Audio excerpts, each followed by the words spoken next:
সাবেক খেলোয়াড় এবং নতুন যুব এবং ক্রীড়া প্রতিমন্ত্রী হওয়ায় প্রত্যাশা বেড়েছে দেশের ফেডারেশনগুলোর। কর্মকর্তাদের দাবি, খেলোয়াড় বান্ধব বাজেট এবং পিছিয়ে পড়া ক্রীড়াবিদদের দিকে যাতে নজর দেয় সরকার।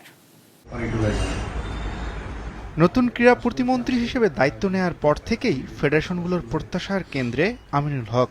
সাবেক ক্রীড়াবিদ হওয়ায় মাঠের বাস্তবতা, খেলোয়াড়দের সংকট ও ফেডারেশন পরিচালনার চ্যালেঞ্জ তিনি ভালোভাবেই বোঝেন, এমনটাই মনে করছেন দেশের বিভিন্ন ক্রীড়া ফেডারেশনের কর্মকর্তারা। আমাদের নিরবচ্ছিন্ন প্রশিক্ষণ দিতে হবে, তার ব্যবস্থা করতে হবে এবং সেই প্রশিক্ষণটা যাতে সঠিক জায়গা থেকে আমরা করতে পারি, আমাদের ইনফ্রাস্ট্রাকচার যাতে যেন ঠিক থাকে, স্থাপনাগুলো যেন ঠিক থাকে এবং আমরা যাতে সারা বছর প্র্যাকটিস করতে পারি।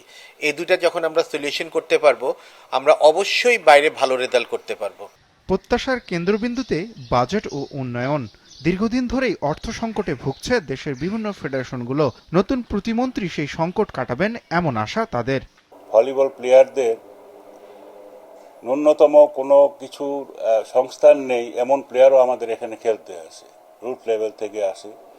আমি মনে করি যে এদেরকে যদি ভালোভাবে পৃষ্ঠপোষক করা যায়, সেই দিকটা যদি একটু নজর দেন, সাথে তাদের কিছু আর্থিক সহযোগিতাও যদি করা যায়, তাহলে তাদের মন এবং খেলার যে স্পৃহা সেটার অবশ্যই বহুলাংশে বৃদ্ধি পাবে। আমাদেরকে নেতৃত্ব দিয়েন এবং আমাদেরকে সাহায্য করেন যেন এই খেলাটা আবার থেকে তৃণমূল পর্যায়ে এসে আমরা শুরু করতে পারি। আমাদের দৃঢ় বিশ্বাস যে এই প্লেয়াররা আছে, ওদেরকে সঠিক প্রশিক্ষণ এবং সময় দিলে আগামী 5 থেকে 7 বছরের মধ্যে বাংলাদেশের হকি অঙ্গনে অনেক নতুন তারকা আসবে।